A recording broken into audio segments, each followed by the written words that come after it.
So I'm going to show you guys how I make my simple all-natural lotion that will be available in my online store soon. It's very simple. There's only 4 ingredients, 5 if you want it scented, and it is a 1-to-1 ratio. First ingredient we're going to do is 3 cups of coconut oil. Now I've got my 3 cups of coconut oil measured out, and now I'm going to measure 3 cups of olive oil. And I just wanted to let you know that I use the same types of containers for all my double boiler systems because they're just so easy to use. This is the first step of this is done in a double boiler, but do not use the same containers for each. Okay, so if you use 1 container for wax melts, 1 for lotion, 1 for soap, whatever, that's fine. But even if you wash them out, there could still be residue. So never use the same containers melting wax as you would do melting something that's going to go on skin. So I got the olive oil done. Now this is my shea butter.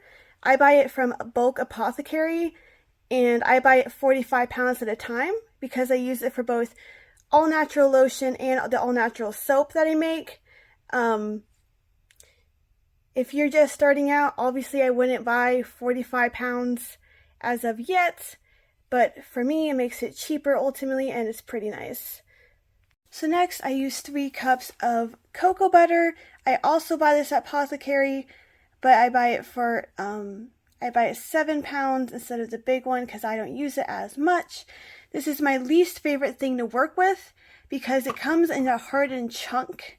As you can see, it's just a hard chunk, and you have to constantly scrape and scrape and scrape to get your desired amount, which for me is 3 cups.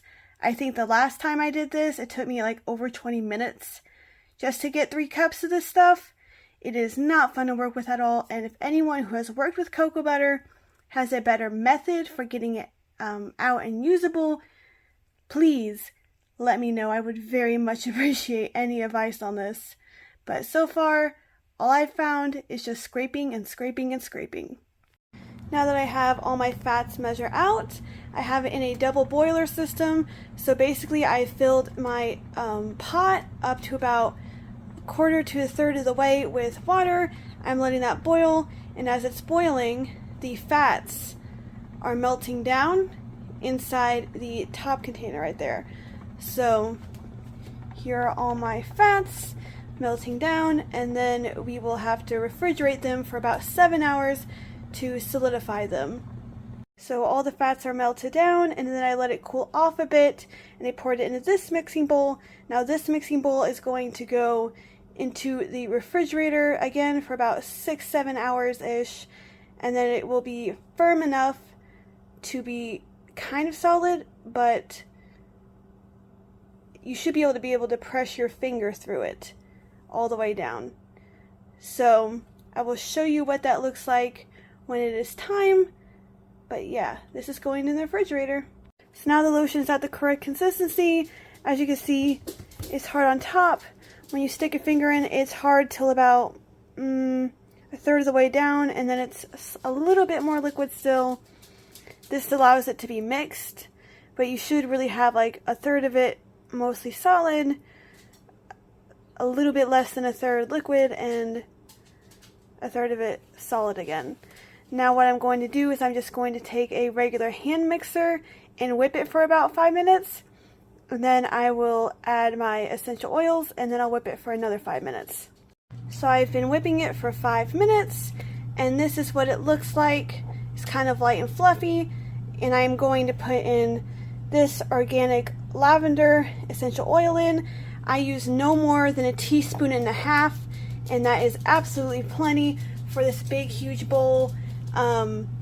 When you are getting your essential oils, make sure they are pure essential oils and they are approved for skin contact, okay? Because there are certain essential oils that say on the bottle, aromatherapy only, no skin contact, and you do not want those. They are not safe for skin. Make sure you have something that is approved for soaps or things of that nature that is absolutely skin safe. I get this one at Bulk Apothecary. Alright, so I finished whipping it. I ended up adding another ½ teaspoon of essential oil, so altogether there are 2 teaspoons of lavender essential oil. That makes it strong enough to smell, but not strong enough to be overpowering, because I don't like lavender scents that are super overpowering, but I do like the calming effect that lavender has. So it looks like this now, and I sell it in these little 4-ounce quilted mason jars, and I label it up top. I sell it in those small containers because this is a all-natural lotion, so it has no alcohol or additives or preservatives or anything that dries it out. It's all fats and essential oil, so when you put it on your hands or your skin, wherever, you only need a very, very small amount, and it will do wonders. It has no drying properties, so it really softens your skin very well. But it does take a lot longer to absorb into your skin. So you need to rub it in for a good minute or 2, and then it will feel amazing. It just needs some more time than a regular store-bought lotion, because it has nothing that's bad for your skin. So there you have it. That is how I make my lotions, and they will be on sale in my website soon. Thanks for watching.